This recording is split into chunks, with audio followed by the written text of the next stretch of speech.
máa sọ̀rọ̀ lórí award tí iléeṣẹ́ kan nínú àwọn gúrùpù media ní Nàìjíríà tó ní wọ́n fẹ́ fún mi ní award for recognition pé best pé mo ní knowledge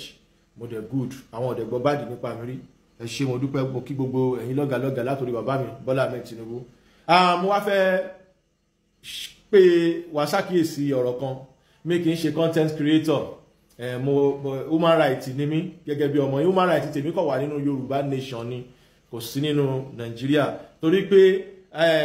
púpọ̀ nínú àwọn èèyàn ò tí mọ̀ mí gan nígbà tí mo ń kọ orin torí iṣẹ́ orin ni iṣẹ́ mi kì í ṣe content creator. Ọlọ́run wá gbé orúkọ mi yọ láti ara Yorùbá nation lọ́lọ́run ti gbé orúkọ mi jáde èmi tẹ́wọ́ èmi ìṣalájẹsẹ́ mi ìdẹ̀kí ìṣalábòsí èèyàn so ibi tí èèyàn bá gbà gòkè kò yẹ kó gbàbẹ̀ jẹ́ débi tó máa wá gbàbẹ̀ padà wálẹ̀ bí life mi Saheed lè ṣe rí nìyẹn. So mo appreciate award tẹ́ fẹ́ fún mi àmọ́ eléyìí tí màá fi wá béèrè fún award yẹn màá wá béèrè fún nǹkan míì tó wù mí kẹ́ fún mi màá wá darí ọ̀rọ̀ mi lọ sọ́dọ̀ màmá mi Olúrẹ̀mí Tinubu ẹ̀yin ni màá bá sọ̀rọ̀ mọ́ mi ojú kò ní tì yín àwọn ọmọ yín kò ní kú mọ́ yín lójúmọ́ mi mo fẹ́ bẹ̀ yín lẹ́bẹ̀ kan opportunity tí mo rí tí gbogbo Nàìjíríà fi ń gbọ́ mi tí gbogbo àgbáyé fi ń gbọ́hùn mi tí gbogbo àgbáyé fi ń ṣe tèmi tẹ́yìn náà fi nífẹ̀ẹ́ mi débi tí mo fẹ́ gba awọ́ọ̀dù lénìí opportunity yẹn ni màá lò sọ̀rọ̀ lénìí pé nǹkan tó ń wù mí tó ju awọ́ọ̀dù lọ lọ́wọ́ yín mọ́mì ó ní nǹkan kan tí mo fẹ́ béèrè tó ń wù mí alákọ̀ọ́kọ́ bàbá mi sáfù Nàìjíríà is a military man is a retired army gẹ́gẹ́ bẹ́yìn náà ṣe mọ̀ àmọ́ kọ́lọ̀n fi ṣẹ́yìn wá àmọ́ ó ti bímọ ń sìn ọmọ ẹ̀dẹ̀ ti dàgbà èmi náà ni màá wá padà sórí struggle tí a ń bá bọ̀ látẹ̀yìn màmá mi Olúrẹ̀mí Tinubu kò ṣòro yín láti ṣe tí ẹ bá lè pín Nàìjíríà bóyá ẹ fẹ́ pín bí ó nídìí torí gbogbo nǹkan ti wọ politics ó ti wọnú politics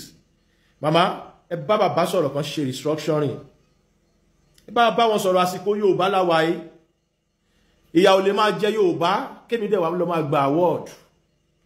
mi rò pé mo lóòótọ́ ojú táwọn Yorùbá fi àwọn Yorùbá míì tán ponú ojú tán fi ń wò wá ni pé ó ní nǹkan tá ń gbà lọ́wọ́ yín tí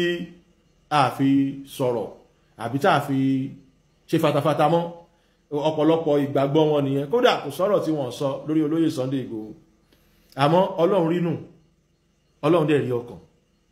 ẹ̀yin náà ti jẹ́ káyé mọ̀ ń sìn pé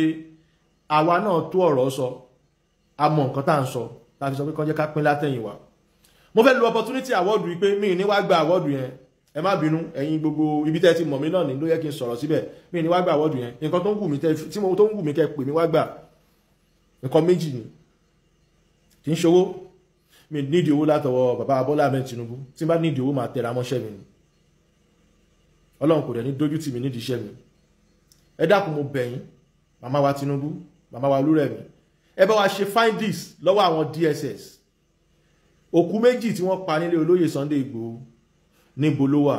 ẹ kó fún wa ẹ jẹ́ kí àwọn ọmọ ọlọ́mọ padà ẹ jẹ́ kán lọ sinmi sílé wọn ẹ má yẹ kán sinmi sọ́bà sí ọgbà DSS inú mi dùn nígbà tí máa yẹn bá mi sọ̀rọ̀ lọ́sàn-án yìí náà ni pé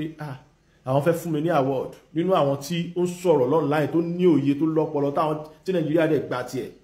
ní mi fine mo mọ̀ pé ẹ lè nífẹ̀ẹ́ mi lápá kan torí pé àwọn ọ̀rọ̀ tí mo ń sọ bá bàbá wa Bọ́lá Ahmed Tinubu náà ẹ kàn ṣe bí ẹni tí ò gbọ́ nítorí pé ẹ mọ̀ pé mo wúlò ohun mi dẹ̀ jágere bẹ́ẹ̀ ni mo lè ṣe campaign láti ṣe campaign fún yàn dáadáa tí bá gbá campaign ẹ mú ẹ̀yin náà mọ̀ pé materials ni mí but nínú materials tí mo jẹ́ yẹn náà ni màá ti fà bẹ̀yìn mi ò ṣagídí gbogbo ẹ̀yin tẹ́ fẹ́ fún mi láwọ́ọ̀dù mo mọ̀ pé ọjọ́ yẹn màá pàdé màmá mi Olúrẹ̀mí Tinubu pẹ̀lẹ́yìn èèyàn jàǹkànjàǹkàn ẹ dákun mo wá fún opportunity láti bẹ̀yìn pé ẹ bá mi rìlíìsì òkú Saheed Adugan àti òkú Alfa Fatai tí wọ́n ṣe tí àwọn DSS ṣàkọlù sílé olóyè Sunday Igboho ní July 4, 2021 tí wọ́n dẹ̀ gbé àwọn òkú méjèèjì lọ àwọn ẹbí wọn wà nù ìbànújẹ́ àwọn ẹbí àwọn pípín wà nù ìbànújẹ́ olóyè Sunday Igboho béèrè púpọ̀ jù olóyè Sunday Igboho sọ pé kí bandit má pa wá ní mọ́mì lóòótọ́ kì í ṣe àsìkò yín la ṣe ń bẹ̀yìn nígbà yẹn kì í ṣe àsìkò yín ní ìṣẹ̀lẹ̀ yẹn ṣẹlẹ̀ àsìkò Muhammadu Buhari ni tí ó bá jẹ́ pé kò lọ́wọ́ òṣèlú nínú Muhammadu Buhari gan tó bá sì wà láyé tí bá ṣe pé pálí ẹ̀ ló kúrò ń bẹ̀ tó jẹ́ pé ó sì wà láyé inú ẹ̀wọ̀n ló yẹ kí Muhammadu Buhari wà gbogbo àwọn lọ́balọ́ba wa nílẹ̀ Yorùbá gbogbo àwọn gómìnà wa nílẹ̀ Yorùbá tó fi dórí bàbá wa Bọ́lá Ahmed Tinubu ló yẹ kẹ́ gbé Buhari pé kí ni Yorùbá ṣe fún ẹ tó dojú ìjà kọ Yorùbá. Muhammadu Buhari fi Fúlàní ẹ ó fi dojú ìjà kọ Yorùbá gidi gan, ó fi rẹwà jẹ lásìkò gba tiẹ̀, ó wá di àsìkò gba tiwa a rò pé action yẹ kó wáyé ni àmọ́ kò wáyé. Ẹni tó ti kú kò ságbára tá a lè lò láti jí wọn mọ́. Àmọ́ tó bá jẹ́ pé àwọn DSS ti gbé òkú wọnú ìwò, ẹ jẹ́ kán wu, ẹ jẹ́ káwọn ọmọ ọlọ́mọ lọ sùn sílé wọn. Mo bẹ̀ yín màmá mi Olúrẹ̀mí Tinubu, mo bẹ̀ yín, mo forí ìyá ayé àtẹ̀lẹ́dà ayé mo fi bẹ̀ yín màmá mi, ẹ jọ̀ọ́. Nǹkan tó ń dùn mí nìyẹn, nǹkan tó ń dùn mí, nǹkan tí mo fẹ́ nìyẹn. Mo bẹ̀ yín, ẹ mọ́ fún mi ní awọ́ọ̀dù, ẹ fún mi lóko àwọn pípù yìí, ó ju awọ́ọ̀dù lọ. Mo bẹ̀ yín, mo bẹ̀ yín, mo bẹ̀ yín. Ẹ̀yin ilé iṣẹ́ tẹ́ ẹ fẹ́ gbé awọ́ọ̀dù yìí fún mi, ilé iṣẹ́ media lápapọ̀ ni, ẹ dákun mo bẹ̀ yín, ẹ bá mi ṣiṣẹ́ lórí iṣẹ́ yìí, ẹ jẹ́ ká gbòkú olókù fún wọn. Èèyàn lè ṣẹ̀gbọ́n tèmi bẹ́ẹ̀ kí inú mi dùn, èèyàn lè ṣe bàbá mi bẹ́ẹ̀ kí inú mi dùn, lórí pé àwọn èyí sọ pé kán mọ́ pa àwọn èèyàn mọ́. Inú mi ò dùn. Mo kọ̀ ìgbà táwọn èèyàn ń pè wá láláì níṣẹ́ ló yẹ kí n kọ̀ wò pé jẹ́ n fèsì iṣẹ́ mi, jẹ́ fún àwọn pípù ilẹ̀. Gbogbo struggle tó lóye Sunday Igboho struggle àwọn èèyàn kí ẹ̀, onípatí ń gbá pátí lọ, alágbó ń gbágbó lọ, music career tèmi gan fẹ́ bàjẹ́ tán. Ọwọ́ Ọlọ́run lọ̀rọ̀ mi kù mo ṣe wà nínú music, ó fẹ́ bàjẹ́ tán because mo jáde, èmi náà jáde tán, mo tara bọ́ kíní. Àwọn èèyàn fẹ́ pè mí sí show, ọkàn mi ò true sí pé ṣẹ́ni tó nífẹ̀ẹ́ mi ló ń pè mí ni àbẹ́ni tí ò nífẹ̀ẹ́ mi kó mọ́ lọ pè mí tán, kó mọ́ wá ṣe mí ní ṣùtá. Gbogbo àwọn kan yẹn affect, but títí wa yẹn kéré, ó kéré nǹkan kékeré ni torí pé àṣìwà láyé adẹ̀wúlò fún yín.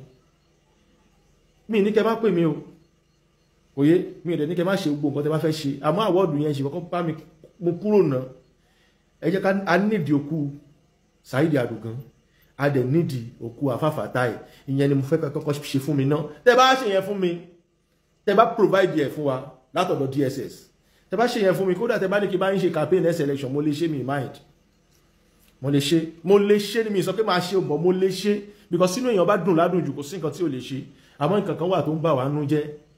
tí ò yẹ kó rí bẹ́ẹ̀ nílẹ̀ Yorùbá, tí gbogbo lọ́balọ́ba dẹ̀ dákẹ́ lórí ẹ̀ tán sọ. Àwọn òkú méjèèjì yẹn ni bá àwọn òkú méjèèjì ibi tán ti lọ rọ́ọ̀bù báǹkì o, bá àwọn òkú méjèèjì ibi tán ti lọ ṣe jàgídíjàgan, inú ilé ọmọ wọn náà lẹ ti lọ pa wọn lórí pé olóyè Sunday Igboho ń jàjà pé kán má pa wá nílẹ̀ Yorùbá.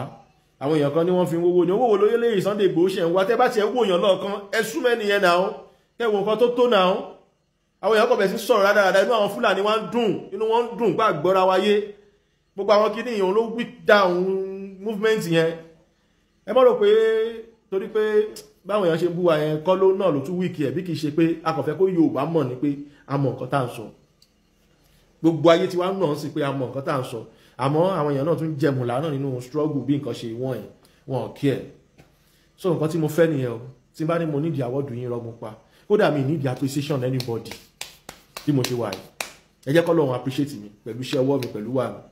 I'm already protect my name. Mo dẹ̀ sure pé kò lè bàjẹ́. Àfi tó bá ti jẹ́ pé kì í ṣe dáadáa ni mo ń ṣe nìkan lókù. Ìpàdé wa bí oyin.